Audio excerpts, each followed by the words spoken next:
Got a middle hand, lady. Feel a bit.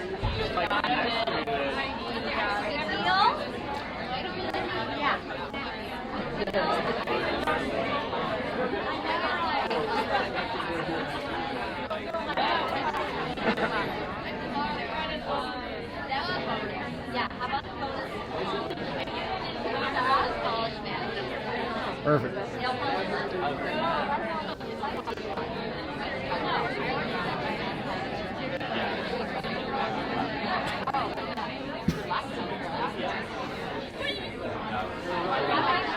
All right, let's go ahead and get started here. Everyone got enough pizza?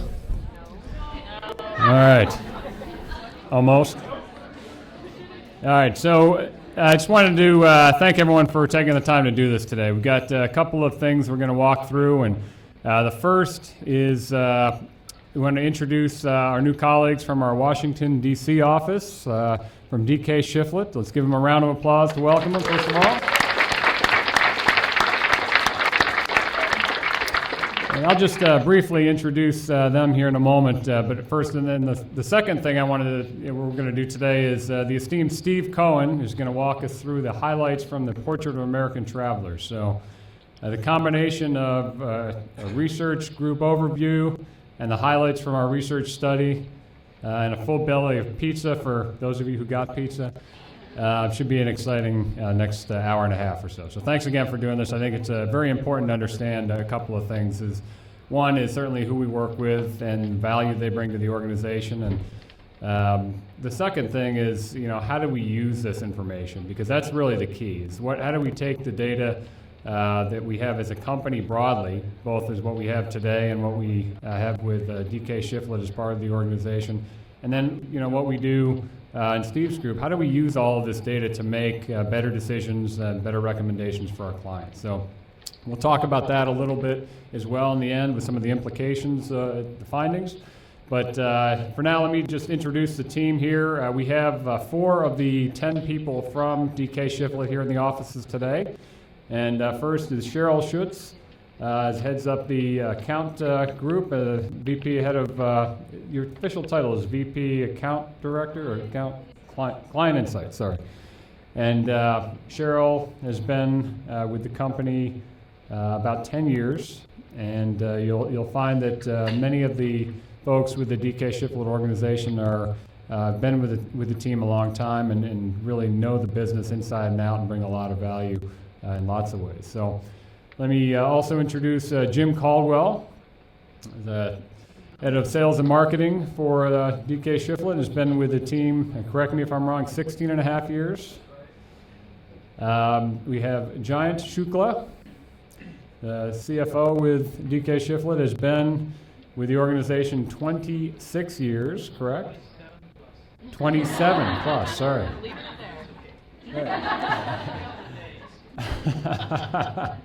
And then we have Nandini Nadkarni is the head of operations for DK Shiflett, and she has been with the team 12 years. So again, we welcome them to the offices today and to the team overall. And we had an opportunity to meet with them last week in Washington, D.C., and I've done that over the last couple of months as well, as have others in the group. So really gotten to know them, like them very much, and excited to have them as part of the team. So thank you for coming today. And the first thing we're going to do is Cheryl's going to walk us all through a little bit of an overview of what DK Shiflett is, what it does, the clients they work with, introduce us to the team a little bit, and just get us everyone a little bit more familiar with this new part of our business. And then from there, we'll walk into Steve's presentation and kind of find out a little bit about what we know about the traveling consumer in our most recent study. So, Cheryl, I'll turn it over to you. Okay. Good afternoon, and thank you for having all of us here this afternoon. We're very excited about this, and we've met many of you either in person or on internet, on email, by phone, and our experience has been fantastic. The people that we've worked with here have been great, and I want to thank you for the team. for welcoming us into your family, and for being so helpful. It took a long time, it felt like, to get the transition finalized, but once it was finalized, it was like we moved like fire, and your group totally helped us do that.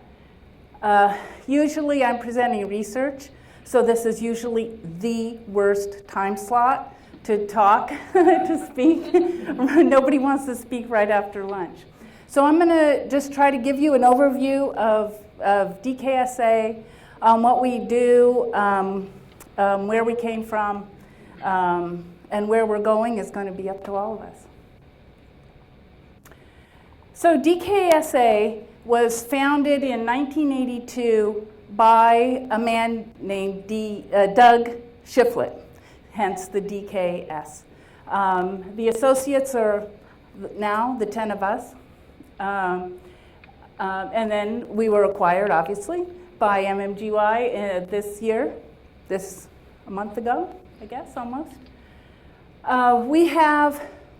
What we do in general is we survey U.S. residents on where they travel. And we ask U.S. residents about all aspects of that travel. What cities they go to, what hotels they stay in, what airlines they use, what rental cars, what activities they engage in, how far they went, who they traveled with, just about anything you can imagine. I'll show you a little later the number of variables that we ask U.S. residents about, including their international travel.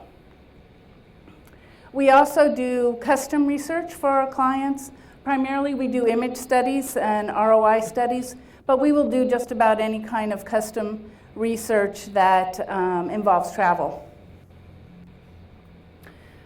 We have an esteemed management team, degreed management team. We also partner with several tourism organizations.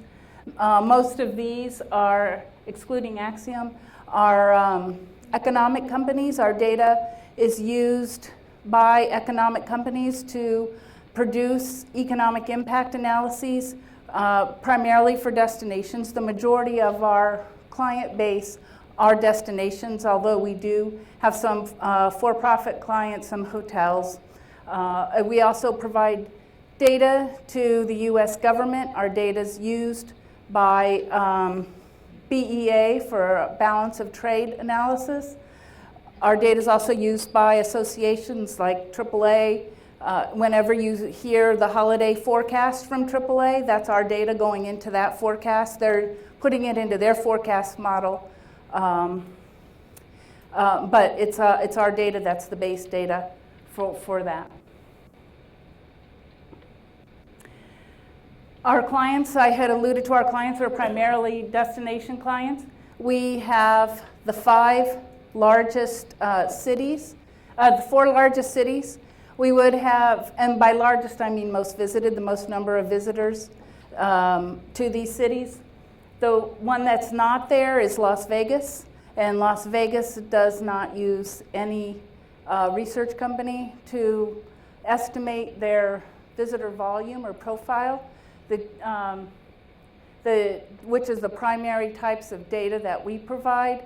We estimate the number of visitors that go to destinations, the number of visitors that visit hotels, and we also then obviously profile all of these people.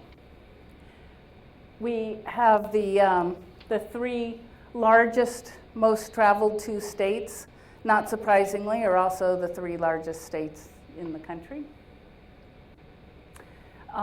We also have a list of lodging clients, the government clients that I had mentioned, and some of our economic clients.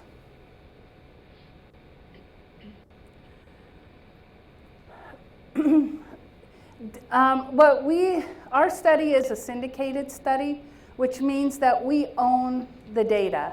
We do all the data collection. We own and control the survey. We don't depend on client input or client participation before we conduct the research.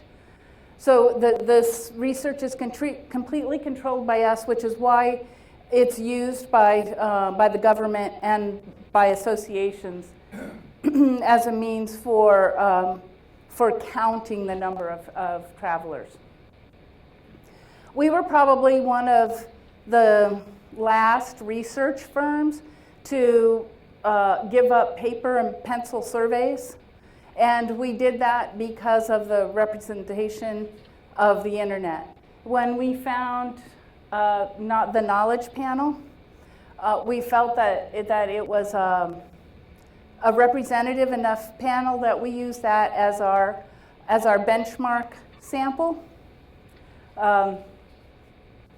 And then we use Research Now for the balance of our sample. And we mail out about 50,000 invitations a month and we collect information on people who have traveled in the last month and people who have not traveled in the last month. And that's what enables us to calculate the number of visitors in any destination. This is an eye chart, I know, and I hate this. I think I was saying to Steve last week that nobody should be allowed to do a presentation with less than 20-point type on it. But this is really just to give an idea of the amount of data, the type of data that we collect from the travelers that we get. I think it's about 6,000 a month, the travelers that we get. And there's another page of this. And we collect demographics, obviously, and we have lodging, destination, we have all of this. I'll go through this kind of quick. This is when we get our data, once our data goes out, our data goes out and is balanced when it goes out, it's balanced when it comes back in, and we have pretty extensive quality control procedures that we go through with the data. We also benchmark it to some industry data, the Smith Travel Research data, OTTI. I don't know if you're familiar with OTTI. It's the Office of Travel and Tourism, the government office of travel that keeps track of international travelers, and the Air Transport Association. You can't see the bottom, and I'll kind of skip it. It's just sort of an example of how our data matches what we get from our clients. This was a hotel room night, so our average room rate is very similar to what our clients got. So we use that as a benchmark for the quality of our data. I went over this a little. This is our types of data again. Our data, which we call the Performance Monitor database, our data is licensed to our clients. We own it. We only license it for their use. Most of our clients are on an annual license. We're very lucky, or it's our business model, that our clients tend to be repeat clients. Many of our clients we've had for over a decade. So it's a little different than what you all work with having to do RFPs and representing every year. We don't have to deal with that as much.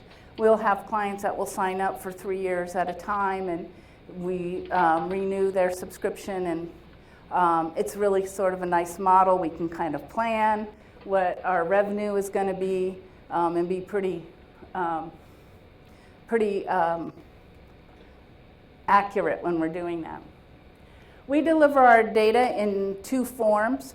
One is a tabular form. So in some cases, clients will get a set of data tables, and we do analysis and insights for them as well. They can also receive data in our proprietary crosstab package that we call direct tabs. They can get our data in the crosstab direct tabs, and then they can do any kind of analysis they want with it. They can whenever they need to, and many of our clients have research departments that are using direct tabs. The beauty with our proprietary program is they can't use our data in any other program. So they have to use direct tabs. And then again, our proprietary studies that I had mentioned. So this is just sort of a summary of how our data can be used and who it's used by. Probably the most important or the most used, many of our clients, the majority of our clients are either states or cities. So states use the data to report to their legislatures on the number of visitors that are visiting and the amount of money that they're spending in their destinations. For some of the states that are very involved with their marketing, their agencies will also use this data, the profile data, and they'll use it to inform campaigns, as you might expect. The CVBs and DMOs are much more likely to use it for that. In many cases, we become a partner with our clients, and we actually will sit in meetings with agencies and go through the data with them, go through the insights that we've garnered from the data.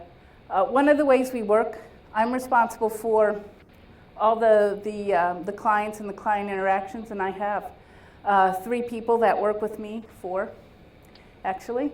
But 2 people have responsibility for clients. These 2 people have been at the company also 10 years. And one of the things that we do is assign accounts so that the account manager is really an integral part for that organization. And our account managers actually learn about the destinations that they're responsible for. They're able to have conversations, oh, you know that property, you know this thing that happened, you know that thing that happened. That's all impacting what's going on in your destination. So we're a very high-touch customer engagement. That's it. If anybody has any questions? So I think it's important to understand why we did this. And first thing you should understand is DKSA's data goes much deeper than our data activities. They talk to a lot more people. Yeah, sorry. Let me do that. Thank you, Cindy, very much. So you saw from the survey they do, God, Chris. They talk to 5,000 or try to pull 5,000 people a month, whereas we're, in our portrait study, we're talking to about 2,900 people a year. So they go a lot deeper in terms of the amount of interaction they're doing, the amount of data they're collecting, which is huge for us because we think we can leverage that data in new ways. They're very well connected into the tourism space, where we have a foothold as well, but I would argue their foothold's even greater. They also have a number of products that we do not offer now. And why is that important for you? It's important because for client care, we're going to be able to provide our clients new insights that we weren't able to before. We now have a Washington, D.C. office where we have 3 clients currently, and, well, really 4, and a number of other major travel brands are there that we now can impact in a different way. Why is it important for the DKSA team? Because I think we bring the ability to package their product in a little more refined way. They even admit their website could be better. Things like that, where we can immediately bring a marketing impact. And we have the opportunity now to integrate what they do into a large organization with clients that are involved in many different ways beyond research. So that's the reason we did the deal. And I can tell you that the people at DKSA are really, really smart. And they've been doing this a long time. So we also got a great deal of intellectual talent right into the company. And that's a big part of our acquisition strategy is we want to bring smart people into thought leadership the best thought leaders in travel. So that's kind of the why, right? Did I do that okay? Perfect. All right. Steve, you're next. Do you have a question, Ree? Is the plan to try to upsell current DKSA clients and to make them our clients? Yep. We want to be really careful. I don't know if you picked up on this, but one of the things that DKSA does is manage or monitor the effectiveness of some of the work that's being done by other agencies. And I think we have to be careful about how we mash those things together, because it's almost the fox guarding the hen house in some cases. There may be some client pushback about, well, if you're monitoring the effectiveness and you're also a marketing agency, isn't that a conflict of interest? They also have very good direct relationships with clients that we don't want to mess up. So I think we have to be very thoughtful, and I think the team is being very thoughtful about the way we bring that to pass. But yes, the plan is to upsell these new products to our existing clients and for our clients to be exposed to some of the new products that they have. Yeah, for sure. And one of the things that we're finding out is that most of our clients are research folks. Most of your clients are marketing folks. And so we're working on how do we get those two things together. We had a meeting this morning where we brainstormed on some new product ideas that Chris and the team have come up with, and really smart ideas I'm excited about. So there's some immediate opportunities, I think, for expanding our product base. The other reason I think it might be important to you, I don't know who here wants to live in Washington, D.C., but we fully expect to grow that office. I mean, that's going to be another beachhead for us in the way in which we think about our company. So there's now another place for us to have talent. Somebody else have their hand up back there? Yeah, I have a quick question. Oh, yeah? Is that you? Do you consider DPA as a competitor of yours? Who? DPA? Are these the guys we work with in Fort Myers? Out of Maine? Aren't they out of Maine? Oh, Davidson Peterson. Yeah. Okay. We don't consider them yeah. Did everyone hear the question? Do we consider Davidson Peterson a competitor? We don't. There's three companies or two other companies besides us that do what we do. That's really a pure syndicated product that's used by many people and widely accepted. And it's DKSA, TNS, and Longwoods International. And we've worked with Longwood some, and I think even TNS. But again, the way to think about it is we can now bring new insights to our clients. That's important. And we now have a building product base that we can potentially sell into the marketplace. Is there anybody else out there before we bring Steve up? So Steve, you're going to talk about portrait insights, right? Hi. Afternoon, everyone. Normally I start out when I speak by trying to do something funny, and I'm not going to do that today. If you saw me yesterday, I was wearing a shirt from Orlando. Yesterday was the 1-month anniversary of what happened in Orlando, and it was a very difficult time, and we appreciate all of you all reaching out to us. Hugh, when you spoke to us, to our staff meeting, Clayton, what you wrote last week, it doesn't go unnoticed. It's very much appreciated. A lot of stuff's going on in the world right now. It's very different when it happens in the town that you are in. So we really appreciate you reaching out to us and sharing your feelings with us. It means a lot to us. And I hope that you all never have to endure what the city of Orlando has gone through. So with that said, let's talk about research. So we're going to talk about this year's portrait. Usually I do this, and I talk to like 6 or 7 different groups. I'm really excited. I'm only going to do it once this year. So thanks for everybody coming at one time. We're also doing it differently. In the past, we used to write a book. And for those of you who have been here more than 3 or 4 years, the book kept getting bigger and bigger. And then we decided that, well, let's stop doing it a hard copy or a hard book, and let's do a PDF. And last year, the PDF grew to 597 pages. And we thought, okay, we got to figure out something else to do. So this year, we decided to write white papers, if you will, about the topics of interest that come out and sell them on a periodic basis. So you can see on the slide behind me when those reports are coming out and what the topics are. So last month in New York, we released the executive summary of the report and all of the tables. So if a client wants to buy the book, and they'll still refer to it as a book, there's no book, they're getting this series of reports. So we've already started selling those, and people are buying them for the same price that they bought the book for. So what's good for us? Well, the amount of labor that it took to write a 597-page book was substantial. This is much less so, and it really focuses more on the things that we believe clients can use. It's taking the information that we learned, saying here are the things that matter to you, as opposed to a narrative of every question that we ask. And by the way, we ask about 200 and some questions in the portrait, and we have about 4,000 data points. So I hope that pizza's settled in now, because we got a lot of stuff to cover. So here's what we're going to talk about, 3 things today. A record year ahead for the travel agency, or industry, and redefining the travel trendsetters, and you can see the last one. Before I go on, when I speak to a lot of groups, I talk about working in this industry. And I've worked in travel now for about 22 years. I started when I was 5. And so but the reason for saying that is I feel really blessed to work in travel. What does that mean? I have a friend who does research for Kimberly-Clark. Anyone know who Kimberly-Clark is? Paper company. His product is paper towels. I think it's Scott towels. He does research on nothing but Scott towels.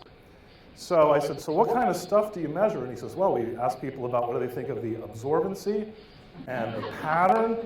And I said, just kill me. And he said, no, we did something big. We came out with a new paper towel that instead of a whole sheet, you could tear it into a half sheet. And it just revolutionized the whole paper towel industry. Oh, no. No, you went the wrong path. If you ever have a job to offer, don't offer it to me. I couldn't imagine doing that. We talk about where people want to go on vacation. You ever talk to anyone? Hey, let's talk about vacation. Oh, no, I hate vacation. I love what we do. So I'm going to spend a little bit of time talking about that. Record year ahead for the travel industry. So Travel Horizons probably our less well-known syndicated product. We do it every 90 days. It drops tomorrow. We've done it now since Q1 of 07. We recognized back then that the economy was on the verge of heading south. So we wanted to put a kind of a stake in the ground and see where are we travel-wise, and how's the decline in the economy going to affect travel. So we started in the beginning of 07. We've continued to do this every quarter since then.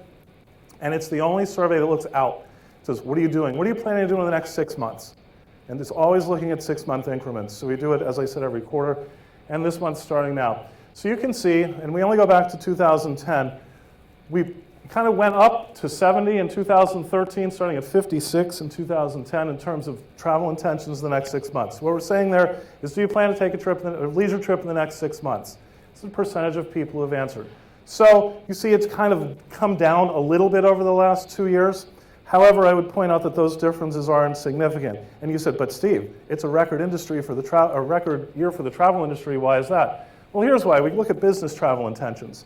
Business travel, decent in 2009, went down, back up last 3 years. If you take the percentage of people who say they're traveling for business and the percentage of people who say they're traveling for leisure, that's how we get to a record year for travel. It's beyond where we saw in pre-recession. So we've now come past where pre-recession travel intentions were. So the Traveler Sentiment Index, we measure 6 different variables. Please don't ask me what they are. I don't know them off the top of my head. I think Clayton knows them. We index them against March of 2007.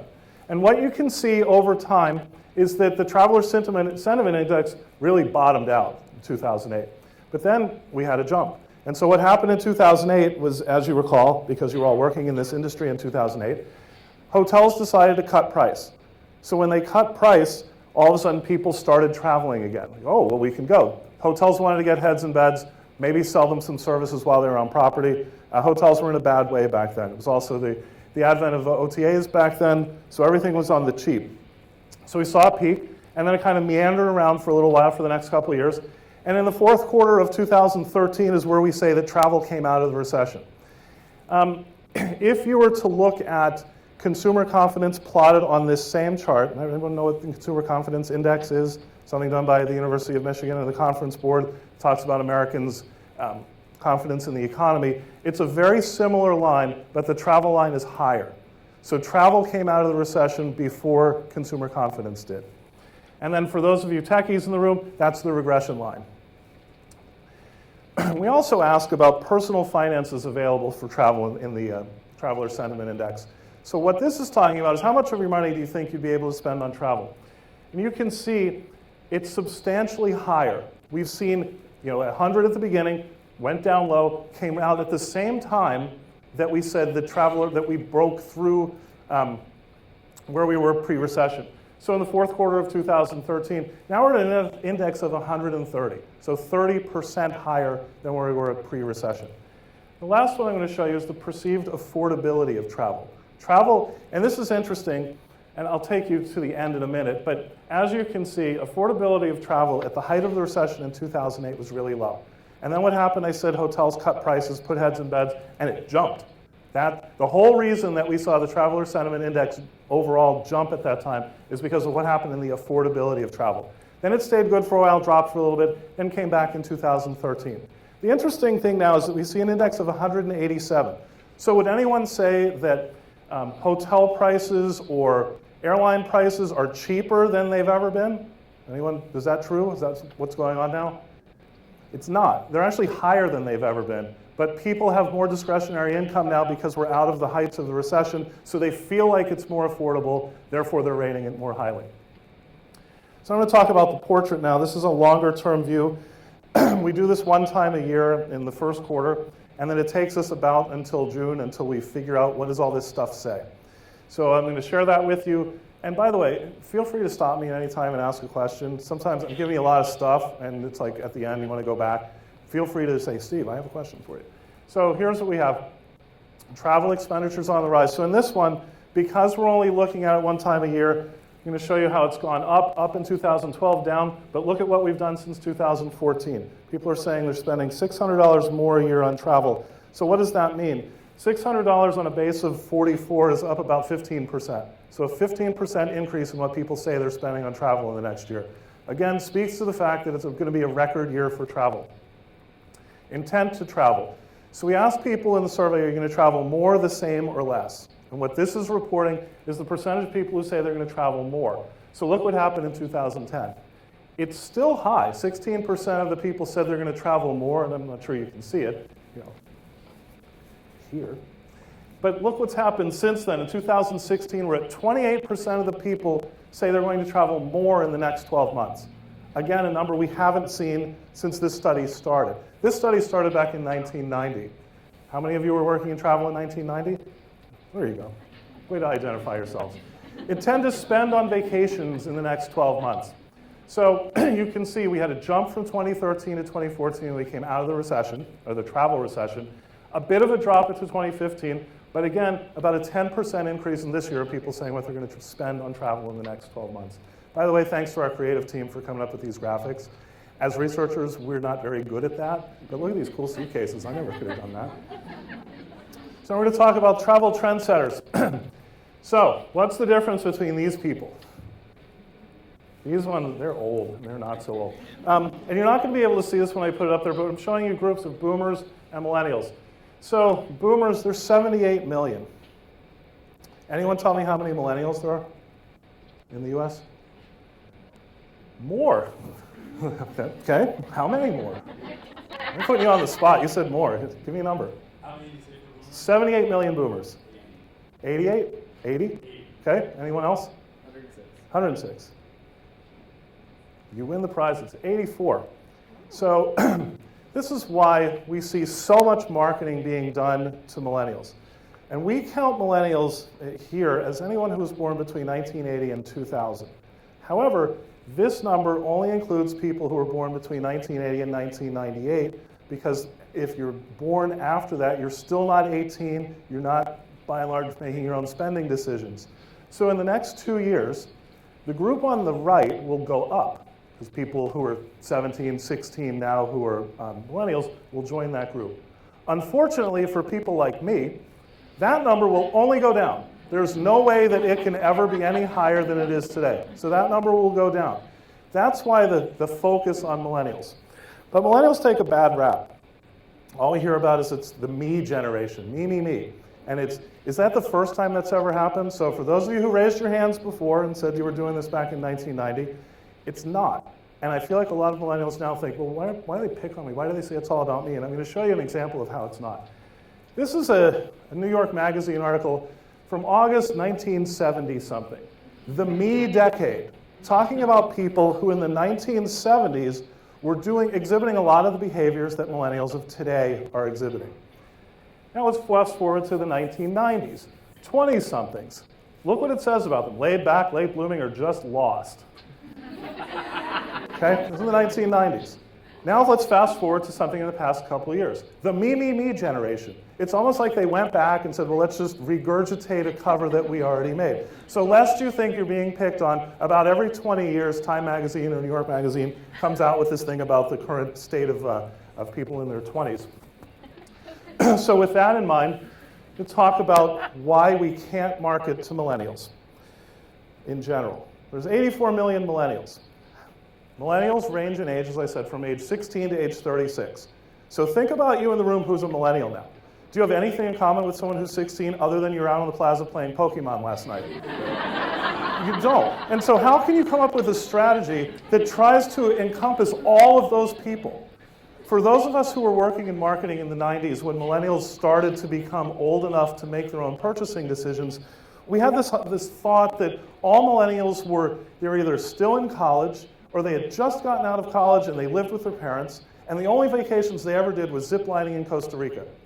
Now fast forward about 15 years, and a lot of marketers still put them in that same bucket. They forget that the millennial generation has aged. The oldest ones, as I said, are 36. So we talk about looking at them differently. So what we're doing in this part of the presentation is we're going to look at millennial families versus couples versus singles. Look at the difference in the amount that those groups plan to spend on travel in the next 12 months. Substantially more for families. So then we decided to do a little segmentation of our own. High earners, not rich yet. So we created Henrys. And no, there's no such thing as a Henrietta. We've had a lot of conversation about do they both exist. High earners, not rich yet. They make money. Here's their household income. It's a quarter of all traveling millennials. 4 million households, 7% of US travelers. So why do they matter? Here's why they matter. 64% of them, 64% are families. They have an income of $231,000. Clearly, they all work right here. But here's why they really matter. They took 6 trips in the past 12 months. They plan to spend $8,500 in the next 12 months. What was I saying on the first slide? Average spend for the next 12 months is about $5,000. These people are talking about spending 60% more. This is a group that you want to be in front of. And then I also mentioned that we talk about more, same, or less in terms of travel in the next 12 months. We take the percent who say more and we subtract the percent who say less. So if you do it on this slide, you have 54% who say more, 8% who say less, a net 46-point increase in travel intentions. This is an audience that you want to go after. So let's go on. Yes, ma'am.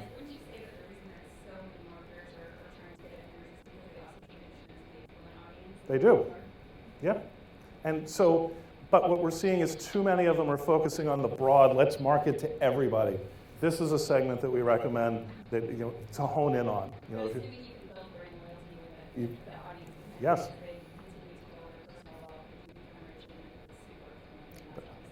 That's correct. So now we have the gotta go solos. Anyone want to guess what they are? You're not going to be right. So they're married with kids. Okay, first one. But they take vacations without their spouse or kids. So nearly 6 million households have that, and 10% of all US travelers. Now, that doesn't mean they take all their vacations without their spouse or kids, or they would no longer have a spouse. They'd still have the kids. But average age, income, by definition, they all have to be in the family column. So here's why they matter. Look at the difference in the percent more, and I don't know if you can see this, but 65% say they're going to travel more. Only 4% say they're going to travel less. So a 61-point increase in travel intentions from one year to the next. Malia? Does that include business? I'm sorry? No, this is leisure only. Business was what we showed at the very beginning in Travel Horizons. We're going to talk just about vacation travel now. Expected spend, $7,000. Again, 40% higher than what we showed average, which was about $5,000. 8 trips in the past 12 months. The next one. Wait for it. It's coming. So we call them Yahtzees. And we can thank Chris Davidson for coming up with the name Yahtzees. Well done, Chris. You should have seen some of the names we had for this group. Active retirees. They've taken 3 vacations, 4 million households, 7% of travelers. Here's why they matter. Well, here's who they are. not families, they're retirees, so they don't have people at home. And here's where they matter. It's not the fact that it's only 21 minus 18, only a 3-point increase in travel. It's the fact that they spend $8,000. Again, 60% higher than the average. So a lot of times marketers forget about the 55 to 75, and no, I'm not in that group. They forget about that group. This group, while they're not traveling, they don't have a great intent to travel more in the next 12 months.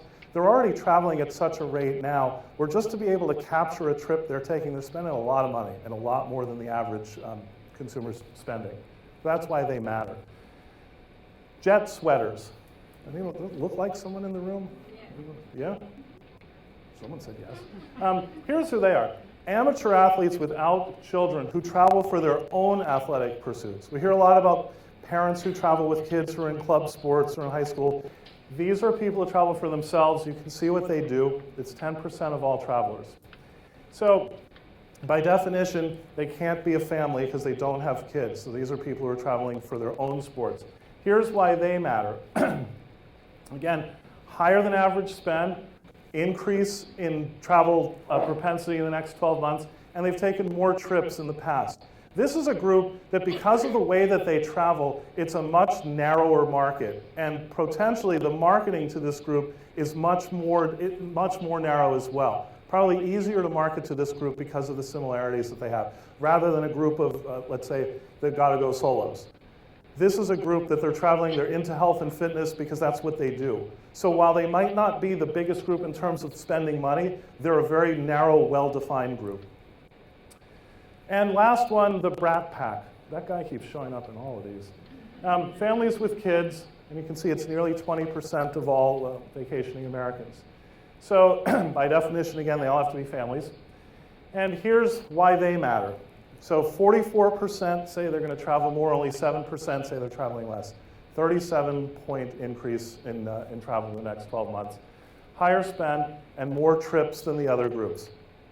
So we're showing you 5 or 6 different groups. Granted, they're not all millennial groups. Certainly the jet sweaters were not a millennial group. But it's a way to get you to think a little bit differently. Instead of just saying millennials, there are groups within millennials, and the opportunity to market to those with a more targeted message is what's going to resonate with them. To try to cast a net to capture 84 million people just doesn't work. You can see kind of a summary of what it is that I just showed you. How much are people spending? It's the Henrys and the Yahtzees that have their spending intentions are the highest. Excuse me. And the net increases in travel intent, you can see the gotta go solos. So we have 3 of them that are high. We've got the Yahtzees who are already traveling so much, or excuse me, the jet sweaters who are already traveling so much that the relative low increase in travel doesn't really matter that much. And then the brat pack, who is such a narrow target, probably easier to get to them. So the next one, flip-flopping on the path to purchase. Again, if you think that the research department created this graphic, you have much higher thoughts about us than we can really deliver. Thanks so much for the creative team, again, for delivering this kind of graph. Here's what's different in this. In the past, this is why we say flip-flops. In the past, it used to be that people were going to supplier sites to get inspired, and they were going to OTAs to book. Now it's kind of going in the other direction, and that's why we've created this. They're doing this differently. So OTAs are now becoming where they're going to inspire, or to be inspired, but they're going to the brand.com to book. So there are a number of reasons why people are choosing to shop an OTA, buy from a brand. One that we'll talk about, well, that we've talked about in several presentations, has to do with the fact that there's brand loyalty based on being a member of an affinity group. So I'm a Marriott Rewards member, I'm an American Airlines member. Those people say, okay, I'll go find the price elsewhere, then I'll see if I can just book directly because I want to get my points, and I'm a points junkie. I'll share a little bit more about that with you. Here's where you'll see a little difference. So traveler suppliers continue to gain ground at booking. So look at the difference here. Significantly more people are booking through brand.com than through an OTA. Hotels, it's much closer, but specifically with flights. People tell us the reason that they choose to book a flight directly through the airline is if the flight gets canceled, they feel like the airline's going to take care of them. Anyone feel that way? You're on that last flight of the night and it gets canceled, And, well, where am I going to stay? And the airline says, well, you booked through Expedia, call them. We hear that played back consistently through the qualitative work that we do. Loyalty programs, even greater. So now when you look at people who are members of these programs, 62% of loyalty members are booking flights directly from the travel service provider. So they're booking on Southwest.com, they're booking on Delta.com, they're not booking on Travelocity. That's what we're seeing here, and that's the effect of the loyalty programs. So you saw in the previous slide, the numbers are a little bit closer. When we look at only members of loyalty programs, look at the difference there. So we went into this year with the hypothesis that loyalty programs were by and large dead. Not at all. What we've learned is that people are members of lots of loyalty programs. So think about yourself and how many airline programs you might be a member of, or how many hotel programs you're a member of. It's not, in the past, when I used to work at Marriott, we would look at Marriott Rewards members and say, we can do anything and they'll just buy it because they're loyal to us. What we failed to realize is they're members of multiple programs. And so what we found that on average, people are members of about 2.5 airline programs and just over 3 hotel programs. So while they're shopping on OTAs to see which of the hotels has the best price, they're limiting it to the ones of which they're a member and then saying, I'm going to go to that site to book. And that's kind of one of the learnings we got out of this. They're definitely not dead. So one of the things that we hypothesized as well is that hotels are becoming, or particularly hotel companies, are becoming the new OTAs. So what you see here on the top 3 rows are all of the Expedia brands. So through all of the consolidation in the last couple of years, this is what we see Expedia controlling. The bottom, you see their primary competitor, Priceline, and all the things that they control. People, you've all seen this before, or something like it. But what you haven't seen is what do hotels look like if I put them on a similar chart. On the top, you see all of the Marriott brands. On the bottom, the last 2 rows, you see all the Starwood brands. And when I do this next year, every one of those brands is controlled by one company. So a hotel company is almost becoming like an OTA. They have so much inventory they can sell you in so many different categories, whether it's luxury, full service, limited service, no service, put you in a tent. They have every kind of lodging you could possibly imagine. So our hypothesis, or our conclusion here, is that lodging companies are becoming OTAs in and of themselves. That's what I have today. Please ask me lots of questions. Yes? How did you identify the value of so like all the profiles you showed value of so didn't really like make sense to me. So how did we profile them? Yeah, what insight led to that? So we went through a segmentation process. In segmentation, there could be any number of groupings that create some type of positive outcome. So and this is why I said we started this in February and we presented it for the first time in June. We started going through, okay, where are we seeing bumps? Where do we feel like these are some strong areas that we can consider? So you start out with demographic characteristics, age, income, presence of children. You layer in some other things, presence or membership in loyalty programs. In this case, we talked about traveling for athletics. You just kind of do a trial and error and say, oh, look, here's one, here's one. So I showed you 5 or 6. We could build thousands out of it. And we're not suggesting these 5 or 6 are the 5 or 6, but we found 5 or 6 that, hey, there's a difference among these. We could continue doing this and come up with many more that have those differences. And these are the ones that we came up with that we felt were important. And the guy was so, I think that the name might give it confusing. They're not necessarily traveling by themselves. They're traveling, they were traveling on a short party or doing something else. They're not traveling alone, correct? Yes, correct. Not necessarily traveling alone, but there are a lot of people in the Gotta Go Solos who are traveling alone. They're traveling to find themselves. And they're traveling, they're going away for a period of time. And as I said, they're not doing all of their travel like that. And we don't know if it's causal or not, but you saw that group took the most trips of any. So if they traveled alone once, they were likely to take the most trips among all the groups.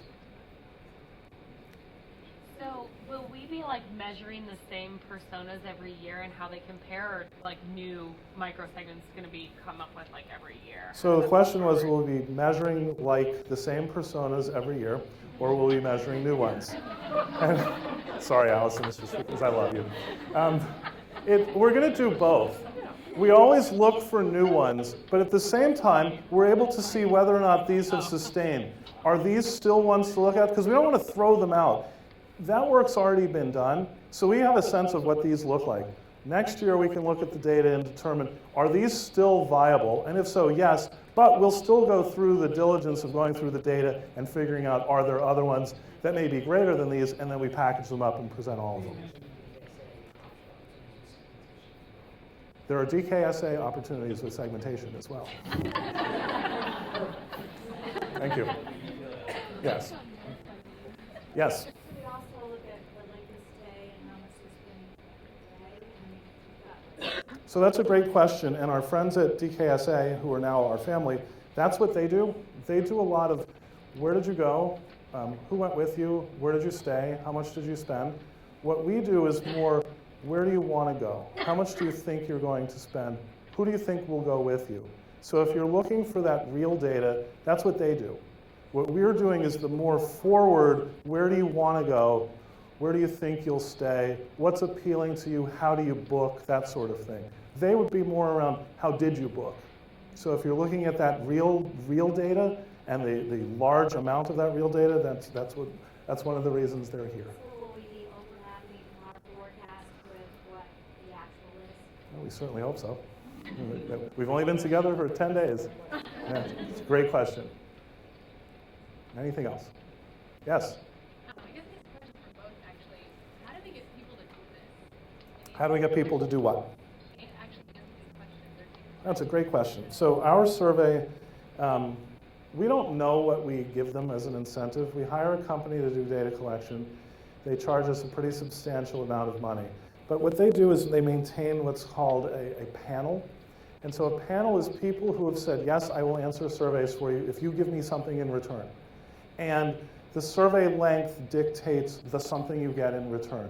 So when you sign up for a panel, and I encourage you all to do it because it's an easy way to get stuff, they ask you some information about yourself, nothing that's too personal. They're not asking your social security number or your credit card number. They're asking some demos about yourself. And then when a company has a survey to do, they reach out to the people that fit the criteria that the client has set up. Like us, we say we want people over 18. Here's our income category. They have to have traveled. They reach out to that group, and these people have already said they would answer a survey. Most panel companies that we use have in excess of 2 to 3 million people in their panel. So a question I frequently get is, do we talk to the same people every year? And we definitely don't. I have another question. I just wondered if you had been presenting and talking about our position on the flip-flopping from looking to shifting back to the brand. And I think nobody's arguing that there's some growth in brand loyalty and direct. But I think as we've gone and talked about how we're sort of we're taking the looking back from the TAs when they're really at the top of the funnel. Have you gotten pushback? And what's been your position? We really haven't gotten pushback on our position on where they are. Last year we talked about how it shifted so significantly from OTAs to brands. This year that gap has narrowed to a certain extent. The reason why it has, I don't think anyone's really determined it yet. We believe it has something to do with consolidation. I showed you Expedia having 15 brands, and I showed you Hotwire having 10 brands. And by and large, the public doesn't realize that if I'm booking on Travelocity, it's an Expedia product. We also talk about the amount of advertising Trivago does.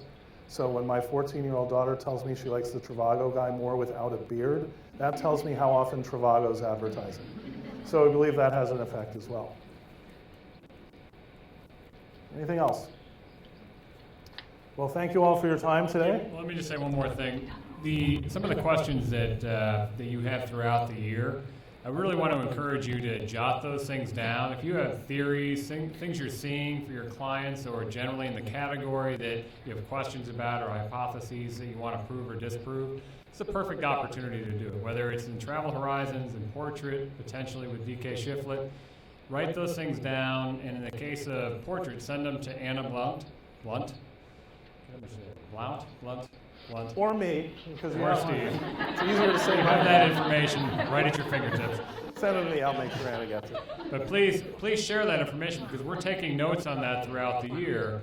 And these are the things that, looking at next year's data, it's much easier to take a hypothesis and prove or disprove it based upon the data than saying, we got a lot of data, what do we do with it? Where do we start?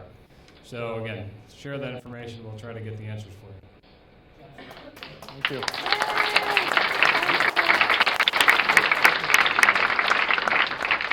So any remaining questions that anyone has about DK Shiflet, about the research for the year, how we're using it, how we could use it, anything that you want to share before we break up? We're actually a little bit early today. So So from a branding standpoint, has it been discussed how DKSA works with MMGY? yeah, in fact, we've certainly been looking at that and talking about that a lot. We were talking about it a little bit earlier today too.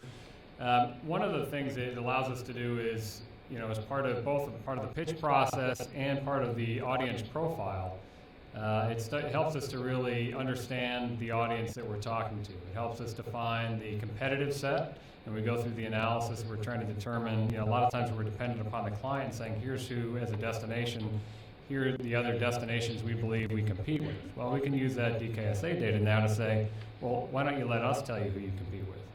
And so we're able to also, on the back end of the process, go into the presentation and say, not only can we use this data on the front end to help inform the analysis, but on the back end, we're going to be able to help you measure the effectiveness of that campaign as you introduce a new brand in market.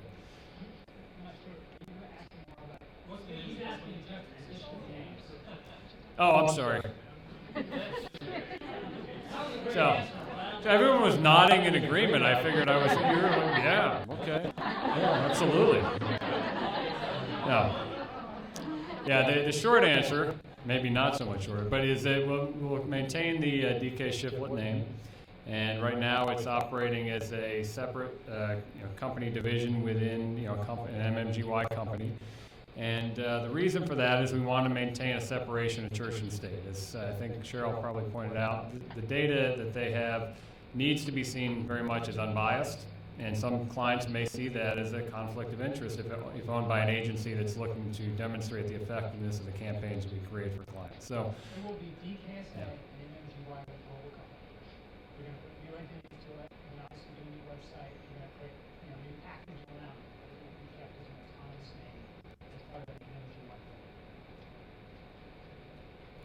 And going forward, we may have new products and things, and we'll be talking about how to brand them and how does that, share potentially, create even a third brand. But we'll be talking more about that as we go. Other questions? Brian Klein, I'm sure you've got something. Front row. Anytime. All right. Anyone else? All right. Well, we finished early, so thank you very much for your time and appreciate it.